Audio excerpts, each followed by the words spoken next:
Is your matcha too watery, too milky, too bitter, too grassy? Then you might be making one of these matcha mistakes. Hi guys, if you're new here, I'm Michelle and I make a lot of matcha content. I post on shorts every Monday for Matcha Mondays. I've also been drinking matcha every day for the last 4 years. So here are the mistakes that I used to make that I know not to do anymore, which helped me get from this to this. So let's get started. The first mistake is using low quality matcha. And when I say low quality, I don't really mean like ceremonial grade versus culinary grade, because those are actually Western marketing terms.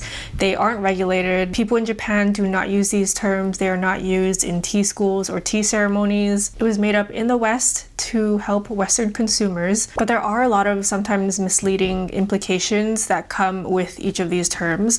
So I honestly don't really pay attention to these terms. So when I say lower quality, I mean like, are you using matcha that has oxidized? Has it been open for a long time? Is it maybe second or third harvest instead of first harvest? Is it meant more for baking rather than drinking every day? This is a brand new fresh tin of matcha. You can see the color is a vibrant deep green color. This is what we like to see. And this is matcha that has oxidized. This one is old and has been open for over a year. The color is much more dull and a yellowy green. And if we compare the two, you can clearly see the difference. That's why I'm going to be using this one today. And this can happen to any matcha, even the expensive high quality ones. The longer it's opened and exposed to air, humidity, all those environmental factors, the quicker it'll turn to this. It's going to lose its flavor. It's just going to taste bitter, fishy. So you should also try to use your matcha as soon as possible because you don't want to be drinking oxidized matcha. So if I were to choose a high quality matcha, I wouldn't just go based off of color. A lot of matcha descriptions online will tell you if the matcha is usucha grade,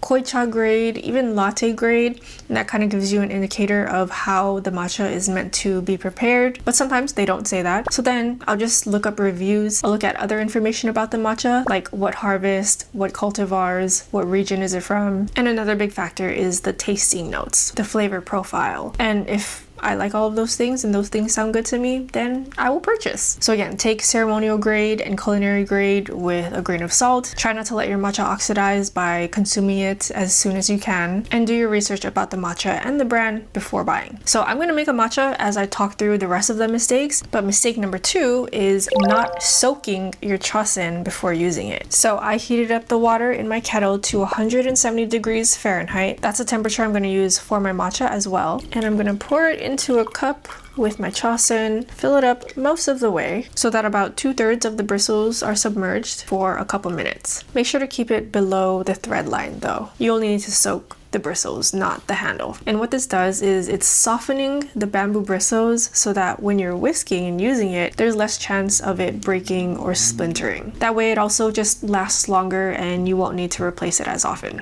The third mistake is using boiling water. And you should try not to use boiling water because once you add the boiling water to your matcha, it could burn the matcha, which would lead to a really bitter taste. It's essentially just like cooking the matcha, which like you wouldn't really want to do. So a good range is like 165 to 185. I usually just do 170. I know a lot of other people do 175, but just try not to use boiling water. So now I'm going to work on my matcha, and this is the matcha that I'm using today. This is by the brand Chazoku, and this is their single cultivar Okumidori matcha. They did gift this to me, and I was already planning on buying this myself, but then they reached out and graciously sent me their matcha to try, so thank you to them. All opinions are my own, and right now this is $27.90 on their website for a 35 gram tin, which is about 79 cents per gram. You can also get this on Amazon. The notes on this one are high umami with subtle sweetness and well-rounded cashew undertone. That really interested me because I love umami and nutty matchas, and it is first harvest from Kyoto. Nowhere on the packaging or the website listing does this say if it's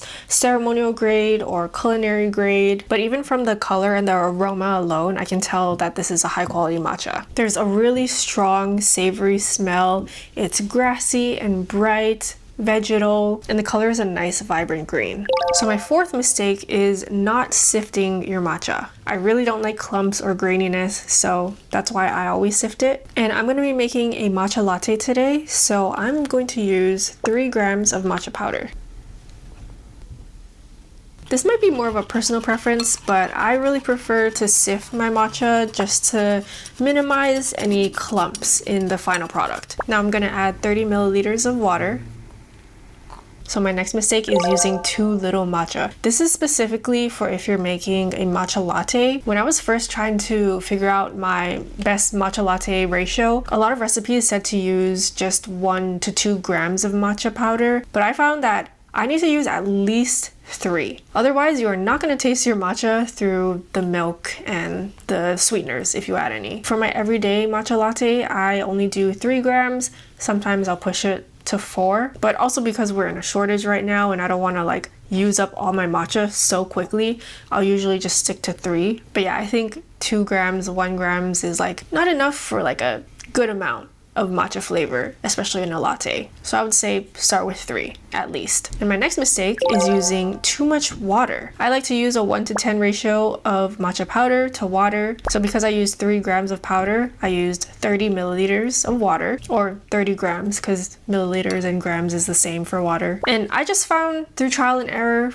that a 1:10 ratio helps to keep the matcha flavor strong. The main goal of this is to not over dilute the matcha. So this is the best way that I found to do that. So now that my whisk is nice and soaked, we can go ahead and whisk, which actually leads me to my next mistake, which is whisking improperly. So the way that I've been taught is to whisk in a zigzag W motion, like what I'm doing here, just back and forth in kind of like a W or M motion. Going back and forth in a zigzag motion is the most effective at combining the matcha powder with the water. I get the least amount of clumps by doing this, but I wouldn't recommend whisking in a circle like this just because it's honestly harder in my opinion, and it's also going to be harder to break up all the clumps. So use your wrist and do a zigzag W motion vigorously, quickly, but still gently. And I would do it for about 30 seconds to 1 minute, and your matcha should come out looking nice and smooth and microfoamy like this.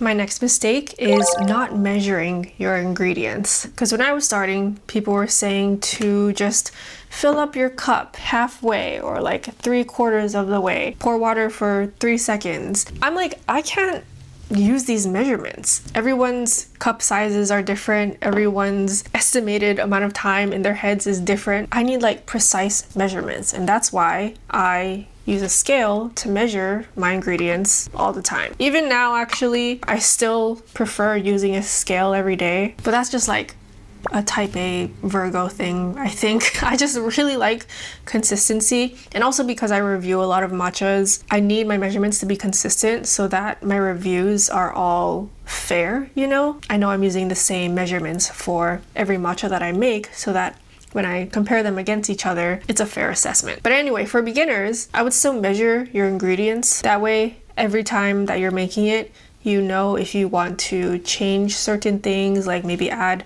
a little more water, a little less water. Because I don't know about you, but I'm really bad at eyeballing things. I've tried, and when I tried eyeballing, like I could not taste the matcha at all. I put way too much water, way too much milk, not enough matcha powder. So I would recommend measuring your ingredients. Either use a scale or measuring cups and spoons, at least until you have a better idea of what you like and how you like to make it. So now I'm gonna add my ice. I prefer using these big ice cubes. These are like 2 by 2 inch ice cubes, mainly because since there's more volume, it takes longer for it to melt compared to smaller ice cubes, which ties back to our goal of not over diluting our matcha. My next mistake is using too much milk. The more liquids that you add, the less you're gonna taste the actual matcha flavor. So what I like to do for 3 grams of matcha powder is just use 80 milliliters of milk. I'll do between 80 to 90 milliliters, but usually I'll stick with just 80. I just figured it out through trial and error. And again, it's just to keep the matcha flavor from becoming too diluted, too lost in the sauce, you know? But my last mistake is using overpowering milk. So this is my favorite milk to use for my matcha lattes because it does not overpower the matcha flavor. It has an oat flavor, but it's not strong at all. It's like very mild, because some oat milks, like I've tried this one as well. This one is by Minor Figures. This one definitely has a stronger oat flavor, and you can definitely taste it in the latte. I used to use this soy milk from Costco, and I would always wonder why my matcha lattes just tasted like soy milk no matter how much matcha powder I used. And it's because this milk has a really strong flavor to it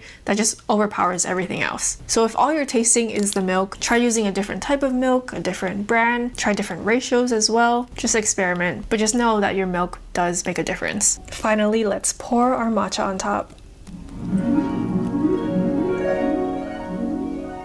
I like to add a splash of water to pick up the leftover matcha powder in the bowl.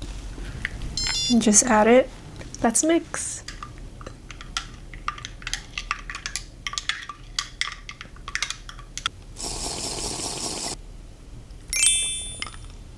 Wow. Definitely a lot of umami in this one. Nuttiness, very sweet, but I'm getting a good amount of vegetal notes as well. Yeah, like it's creamy, it's refreshing. I'm not getting any bitterness, no astringency. It does say there's a light floral undertone, which I'm kind of getting very lightly towards the end. And I'd say it's medium bodied, medium strength. It's a good matcha. I would recommend this for lattes. I definitely have more mistakes that I could talk about, so if you guys want me to make a part 2, let me know in the comments. But again, this is just my opinion, just based on my experience, my research and all that. You can make matcha however you want, just as long as we can respect and appreciate where it came from. And I think that's what really matters. So thank you for watching, subscribe if you haven't already, and I'll see you in my next video.